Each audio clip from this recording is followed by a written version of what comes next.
नमस्कार। आज हम कुछ ऐसे स्रोतों पर बात करने वाले हैं जो भीमा कोरेगांव की मशहूर लड़ाई के बारे में बताते हैं। जी। ये घटना जो 1 जनवरी 1818 को हुई, ये सिर्फ एक फौजी झड़प नहीं थी। मतलब इन दस्तावेजों में इसे अन्याय और उस समय की जाति व्यवस्था के खिलाफ एक स्वाभिमान की लड़ाई की तरह देखा गया है। बिल्कुल। ये दस्तावेज हमें उस समय के पुणे ले जाते हैं। वहाँ पेशवा बाजीराव द्वितीय का राज था। हाँ। और स्रोत ये बताते हैं कि जिन समुदायों को उस वक्त अस्पृश्य माना जाता था, उन पर काफी सामाजिक अत्याचार होते थे। और दूसरी तरफ ब्रिटिश ईस्ट इंडिया कंपनी भी देखिए अपनी ताकत बढ़ा रही थी। जी। तीसरा मराठा अंग्रेजी युद्ध भी चल रहा था।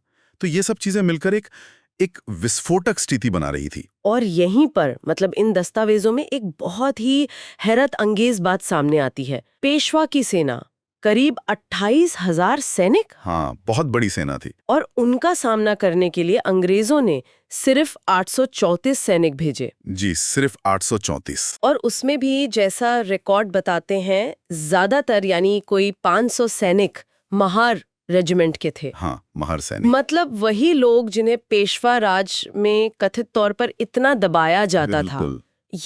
ये अजीब विरोधाभास है। बिल्कुल। और यही विरोधाभास इस पूरी कहानी के आप कह सकते हैं दिल में है कि कैसे एक इतनी छोटी टुकड़ी जिसमें वो लोग थे जिन्हें समाज सबसे नीचे रखता था, कैसे वो इतनी बड़ी सेना के सामने खड़े हो गए। सही बात है। ये सवाल उठता है कि उनकी प्रेरणा क्या थी। क्या सिर्फ अंग्रेजों के लिए वफादारी, या फिर अपने ऊपर जो जुल्म हो रहा था उसके खिलाफ खड़े होने का एक मौका। हाँ, ये सोचने वाली बात है। दस्तावेज इशारा करते हैं कि उनके लिए शायद सिर्फ अंग्रेजों की लड़ाई से ज्यादा कुछ थी।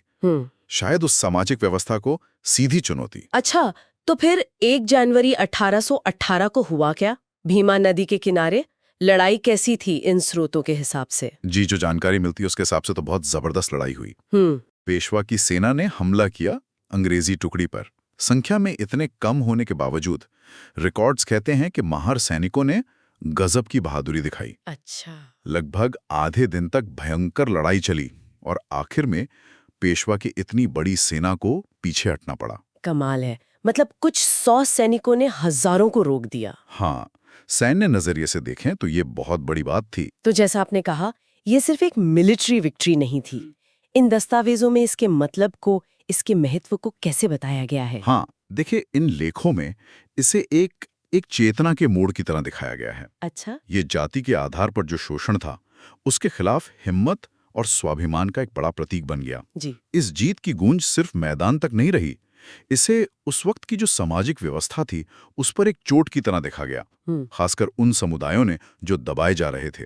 और इस प्रतीकात्मक जीत को, जैसा कि ये स्रोत बताते हैं, एक ठोस रूप भी दिया गया। वो विजय स्तंभ का जिक्र है इसमें। हाँ, वो बहुत महत्वपूर्ण है। अंग्रेजों ने लड़ाई के फौरन बाद 1818 में ही कोरेगांव के पास एक 60 फुट ऊंचा जय स्तंभ बनवाया, विजय स्तंभ। 60 फीट? जी। और दस्तावेज इस बात पर जोर देते हैं कि इस स्तंभ पर उन शहीद महार सैनिकों के नाम खोदे गए हैं। अच्छा। जिन्होंने उस लड़ाई में जान दी थी। ये उस जमाने की ब्रिटिश प्रैक्टिस में भी अनोखी बात थी। ये उन सैनिकों की खास भूमिका को दिखाता है। तो ये स्तंभ सिर्फ एक यादगार नहीं बना, बल्कि उस लड़ाई की विरासत का एक जिंदा हिस्सा बन गया। बिल्कुल। अब आते हैं डॉक्टर बाबा साहेब अम्बेडकर पर। इन स्रोतों के मुताबिक उन्होंने इस इतिहास को कैसे देखा, कैसे जुड़े वो इससे? जी, स्रोत बताते हैं कि डॉक्टर अंबेडकर का रोल भीमा कोरेगांव की आज की समझ बनाने में बहुत अहम है। रिकॉर्ड है कि वो 1927 में पहली बार उस स्तंभ पर श्रद्धांजलि देने गए थे। 1927 में? हाँ, और उन्होंने इस घटना को सिर्फ अंग्रेज बनाम पेशवा की लड़ाई की तरह नहीं देखा, उन्होंने इसका दायरा बढ़ाया। अच्छा, किस तरह से? क्या बताते हैं ये टेक्स्ट उनके नजरिए के बारे में? इन दस्तावेजों के हिसाब से डॉक्टर अंबेडकर ने इसे मुख्य रूप से दलितों की लड़ाई बताया। किसके खिलाफ? दमनकारी ब्राह्मणवादी पेशवा शासन के अन्याय के खिलाफ। ये गरिमा और अधिकारों की लड़ाई थी। उन्होंने महार सैनिकों की बहादुरी को सिर्फ ब्रिटिश नौकरी नहीं, बल्कि अपने खुद के शोषण के खिलाफ एक प्रतिरोध के रूप में देखा। अच्छा। तो उनके इस विश्लेषण ने ही इसे विजय दिवस का रूप दिया, जो हर साल 1 जनवरी को मनाया जाता है। बिल्कुल, जैसा कि ये दस्तावेज बताते हैं, आज भी लाखों लोग वहां जाते हैं और इसे अन्याय के खिलाफ लड़ने की एक प्रतिज्ञा की तरह देखते हैं। हाँ, बिल्कुल। स्रोत इस सालाना जमावड़े को सिर्फ एक ऐतिहासिक याद नहीं मानते, जी, बल्कि एक जीती जागती परंपरा की तरह दिखाते हैं, जहां लोग समानता और भेदभाव के खिलाफ लड़ाई जारी रखने का संकल्प लेते हैं।